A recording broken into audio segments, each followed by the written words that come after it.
baptised in the Spirit young, and so I went from Methodism, which is basically nowadays modern Methodism is the Bible is a guidebook, and it's not necessarily inspired.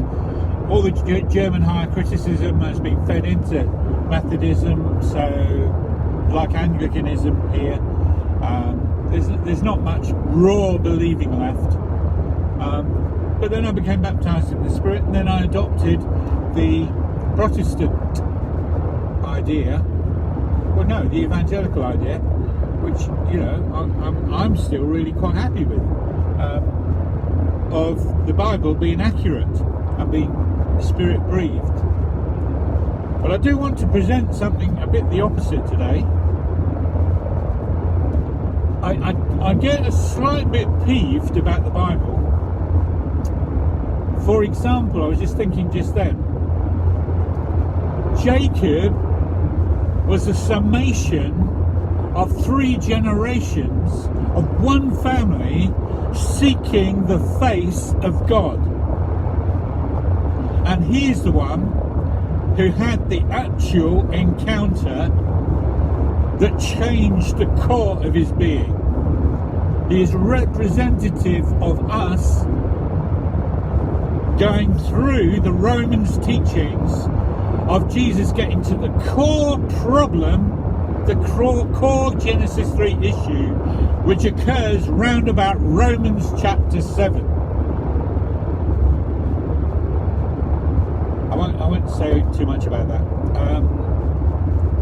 And so Jacob has this meeting with God that changes his being, his essence, from being usurper, twister, deceiver. Imagine all that in the purposes of God, all up to that point. He was still in the purposes of God, but his core nature had not been changed, and so his name got changed as one who has met with God, one has met God and lived a prince with God. That's what Israel means.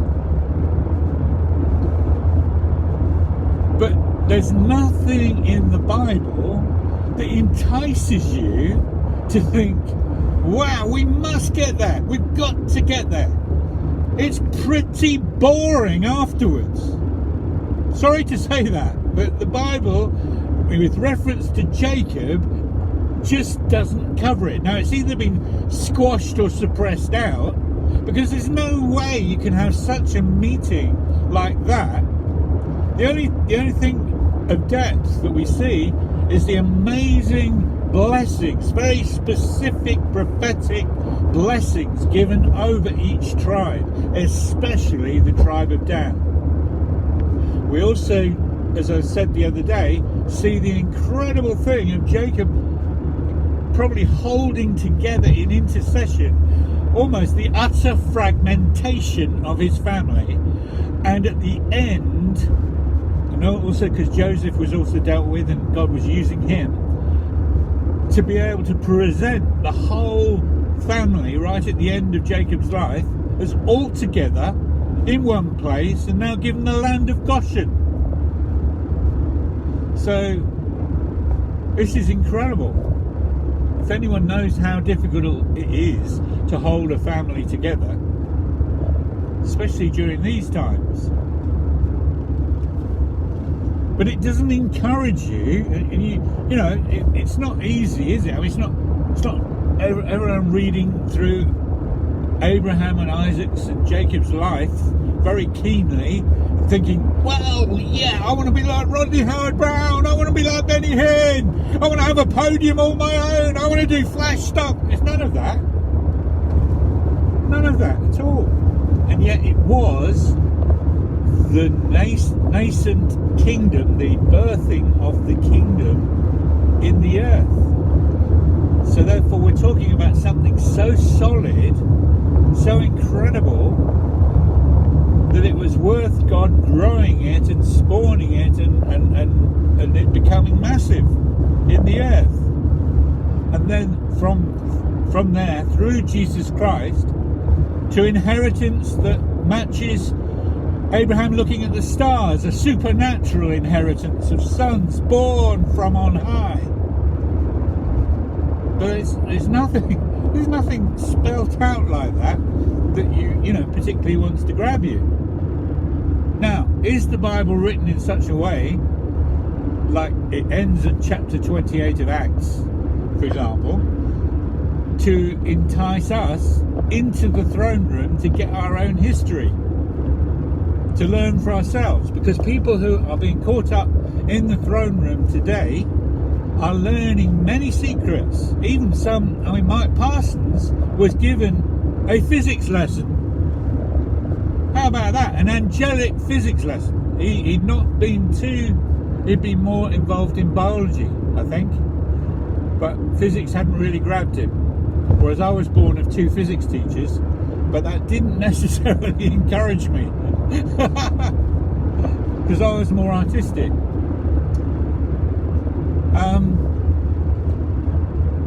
So is the Bible really just an offshoot point? It's sort of like beginnings of sentences and then lots of dots.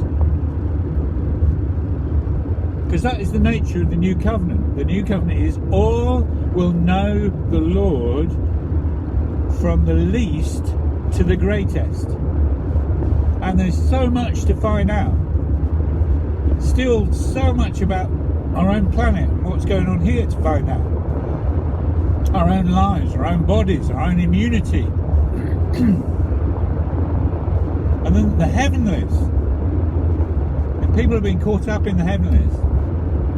The new generation are coming to know the Lord. They're being taken up into the heavenlies to learn about the courts, to learn about heaven itself and how vast and big and wonderful it is. All these things. So I just throw that out.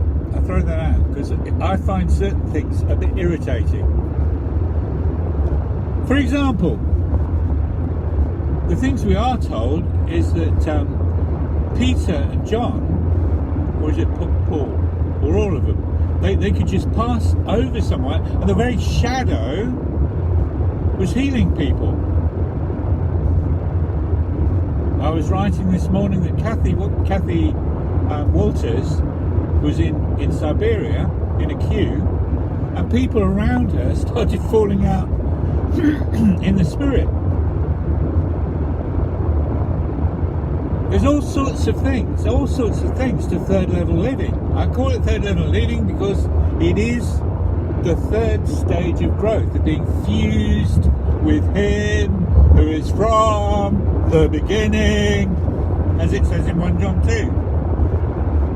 The mystery of Christ in us, the hope of glory. Everything in words sounds a bit weak, a bit feeble. The substance is better felt than telt. But it's not just feelings, is it? It is substance. It is actually the birth nugget of a whole future that is gloriously going to expand. So it's not airy-fairy. It's like a cloud the size of a man's hand before the major downpour. Whatever subject it is, whatever thing unfolds, it's like initially appears like a wispy cloud, but it isn't. It's substance. So we've got so much to learn. But we can't be faffing around with old systems and old wineskins and pyramid-run churches. There's nothing in the Bible about a pyramid-run church. There's nothing about a coerced tithe supporting one man or woman. It's not in there. Because we're in a different culture now. We're in a give and it shall be given unto you culture. It's not a tenth and you'll be blessed. It's whatever you bank in the spirit is going to multiply like an explosion and come back on you. It's a whole different economy. We're in the whole of the New Covenant is a different economy. The other thing I went to this week, it was about common law. But what I hadn't really tweaked, because it sounds a bit lame when non-Christians talk about being a living person. What was spelt out by the Sikh who was teaching us, being of a more spiritual race, it made a whole lot of third level sense to me. I've always known that King Alfred was much more than what we were taught in schools, burning cakes.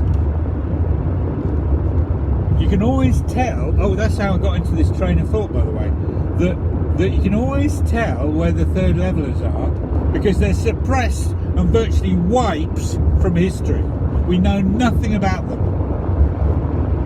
So therefore we know they were core. Secularism is unable to pick up anything spiritual. You cannot see the kingdom of God if you're secular. It can be going on right around you like the very family of Jesus Christ, and not one of them, apart from Mary and Joseph whenever he died, seemed to perceive what was going on. Living next to the co-creator of the universe as he's wiping up dishes and thinking, this is just a man who wipes up dishes or does carpentry or gets the shopping or whatever. No, he's not a man who just does that. He was there from the very beginning as the Word, next to and working with the Father who said, let there be light.